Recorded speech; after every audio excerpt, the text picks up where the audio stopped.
So 2021 has officially begun, which means it's time for me to do that video that pretty much every creator does, and that is, hey, what is Apple releasing this year? Let's talk about it. It's not like I've been talking about that for the last few months, but anyways, I thought I'd do a video accumulating all the leaks, the rumors, the cheeky predictions from myself about the big releases that we can expect in the next 12 months. So, without further ado, make sure to like and subscribe, click that bell notification for the latest Apple news and rumors, and with that being said, let's just tuck in. So of course, let's begin with the biggest lineup refresh of this year, and that is of course the Macs. So we saw Apple launch the M1 machines late last year and they were pretty impressive, but of course one thing they were missing was a redesign because they were pretty much the same machines we had before,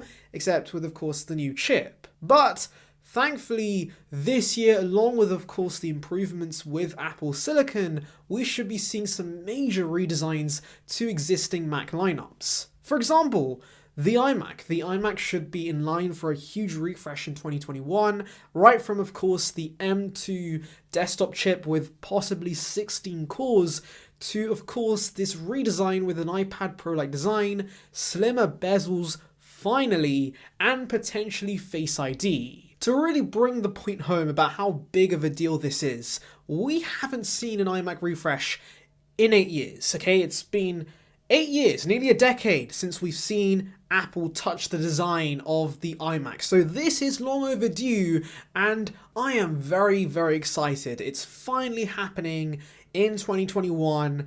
Thank you, Apple. And of course, on top of all of this, we should also see the MacBook Pros getting a refresh because of course we've heard from Minchi Kuo, Apple's planning to launch a 14 and 16-inch version of the MacBook Pros, possibly with an M1X chip, mini LED, slimmer bezels, possibly an iPad Pro-like design, and yeah, that's also going to be a pretty major release. Now in terms of release, nobody really knows for sure because it could either be at WWDC, which would make sense because we saw the initial Apple Silicon announcement then, or of course we could see it as some sort of dedicated Mac event towards the end of the year. So basically, keep your eyes peeled for the whole of 2021, Apple could drop these any minute now. Now in terms of the other machines in the lineup, we have of course the MacBook Air, and there pretty much has been little to no rumors about a refresh happening in 2021 with the Air, so I think it is very likely it pretty much stays the same for the rest of the year. And of course, that makes complete sense to me because the Air is incredible value as it is. For $1,000, that machine is amazing, and so I don't think Apple needs to tweak anything with the Air to make it any better.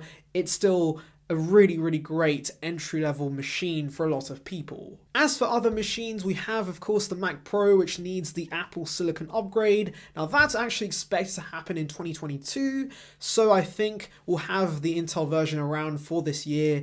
And in terms of the Mac Mini, well, Apple does actually sell an Intel version of the Mac Mini alongside the M1 version, so I think that could suggest that we could see some sort of Pro version of the Mac Mini that comes in space gray because Pros are only allowed to have darker colors. Anyways, apart from that, we should probably see an M1X or an M2 chip in there, and obviously more I/O for those Pro consumers. Anyways, let's now move on to the iPads because those should also see a massive improvement in 2021. So if I'm not mistaken, apart from the iPad Air, which of course was recently updated, we should see every single iPad in the lineup get some sort of refresh in 2021, and that begins with the budget iPad. This should pretty much fix every issue we have with the current model. For example, it begins with the laminated display. I am so happy about that. We are in 2021 and finally Apple is making the complete lineup laminated. That is such a great thing. And of course on top of that, we should see 64 gigs as standard, we should see A13 chip, 4 gigabytes of RAM now, and possibly, on top of all of this, we should see a bigger 10.5-inch display, a slimmer body, and most importantly, a cheaper price. You heard me right, Timothy is making this cheaper. It's going to be $300 apparently in 2021, which is kind of insane because you're getting a bunch of improvements and Apple's also making it cheaper. And yeah, this is going to be a pretty insane deal. I am very much looking forward to this, and we should be seeing this as soon as March 2021 at some sort of March event. Talking about that March event, we should also see, of course, the big iPad Pro refresh with mini LED. Now, of course, this mini LED thing I've talked about many times, but essentially it's LCD with some elements of OLED, such as, of course, the deep blacks, the great colors, the battery efficiency, all of that greatness into an LCD display. So that should be a major improvement for, of course, the iPad lineup. And on top of that, we should see A14X, more RAM, and maybe, just maybe, Pro apps finally on the iPad. So Final Cut, Logic Pro, the whole lot coming to the iPad at once. This would be amazing. This would be a dream come true because I've been begging for years for Apple to give us Final Cut on the iPad. So if that happens this year, I am going to be a very happy man.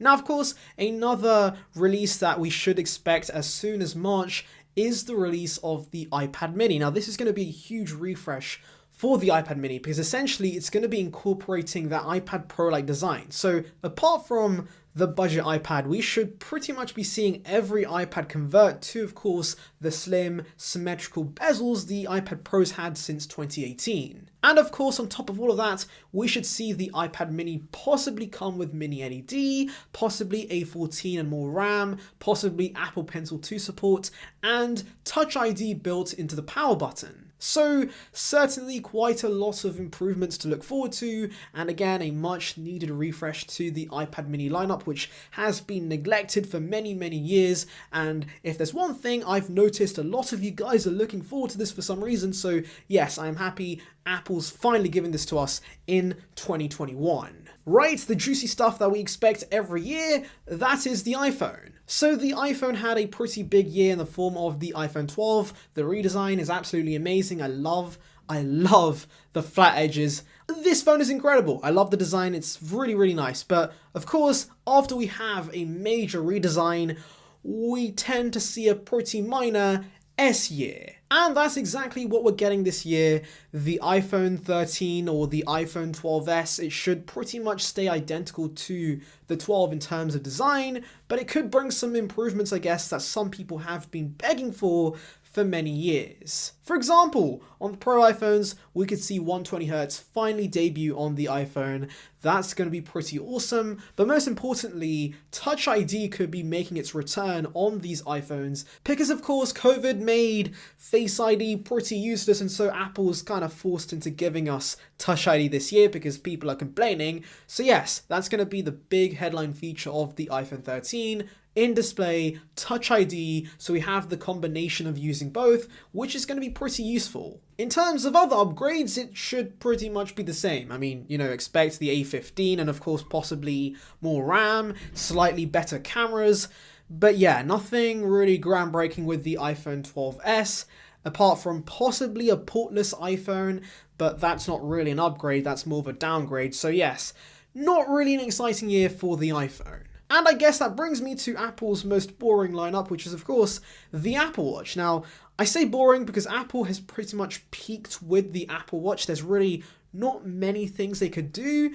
but there have been some reports that maybe Apple's going to be incorporating the iPad Pro-like design to the Apple Watch too, because clearly Apple's just fallen in love with the iPad Pro's design, and so they're just incorporating it everywhere. But I guess this should be pretty exciting because the Apple Watch has stayed the same since the Series 4, and so we are due for a refresh in terms of the design, and this year could be exactly that. And of course, on top of all of this, we should expect the health feature that Apple pushes every year, and possibly this year it could be something to do with mental health. We've heard some rumors about that. So maybe that could be a thing. Either way, I'm very, very happy Apple is pushing forward with really important health features on the Apple Watch. But apart from that, Apple Watch is pretty boring, I can't lie. It's not really the most exciting thing, and I'm sure not a lot of you guys are looking forward to it. And now we come to the HomePod and the Apple TV, and I do not give a single damn about them. Okay, I'm kidding. I've got to tell you something, I guess. So, HomePod, I wouldn't expect any huge refreshes. We haven't heard many rumors. Possibly Apple could update the HomePod, the original one, because they haven't touched it since 2017. So maybe that could happen in 2021, but I think it's unlikely.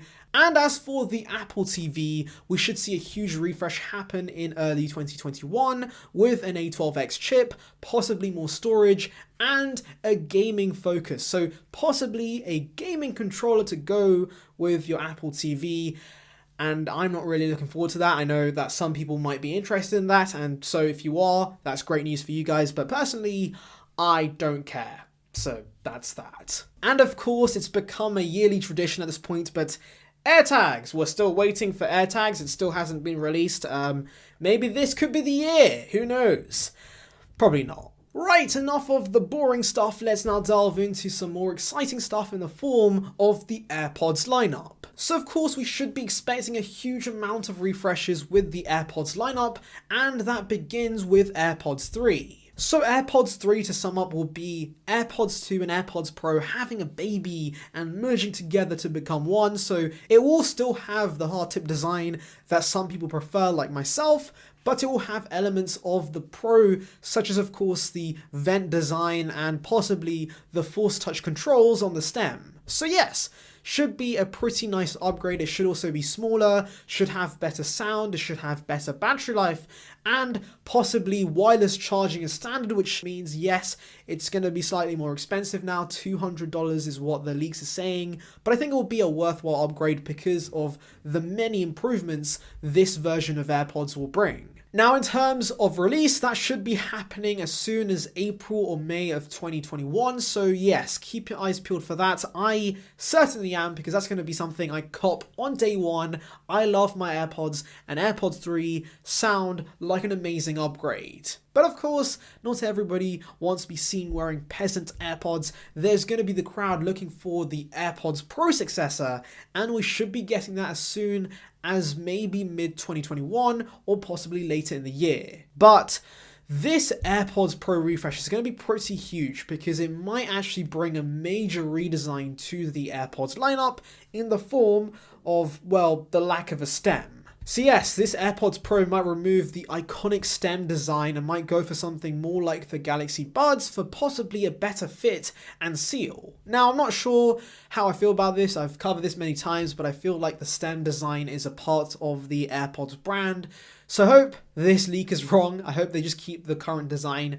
But of course, Apple being Apple, they've got to get you to upgrade. And if it looks visually different, people will very much upgrade. In terms of other changes with AirPods Pro, possibly expect better ANC, better sound, the usual upgrades that we come to expect. But yeah, it's about the design. That's the main difference with these new AirPods, and I'm not too sure about it. Now, in terms of price and availability, nobody's really sure. So it could be somewhere around $250 to $300, and it could be out as soon as, of course, early 2021 to late 2021. So it could be any time during the year. Apple could randomly drop it on their site, and so yeah, just expect it to happen someday.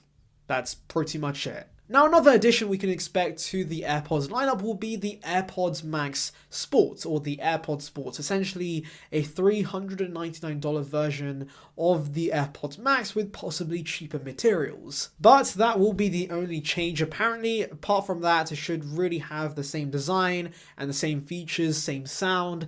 So you're getting that Pro experience, but of course without that Pro price tag. But yes, I believe I've covered pretty much everything on Apple's site, at least the main releases. So yes, a pretty exciting year ahead of us. Of course, I am very much looking forward to the Apple Silicon refreshes, and particularly that refreshed iMac.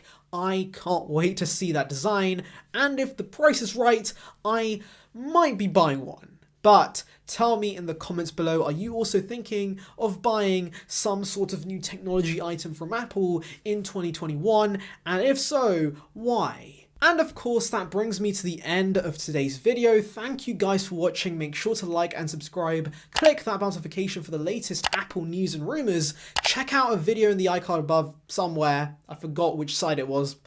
It'll be somewhere up there for a video I've made recently. And I'll see you guys in the next one. See ya, peeps.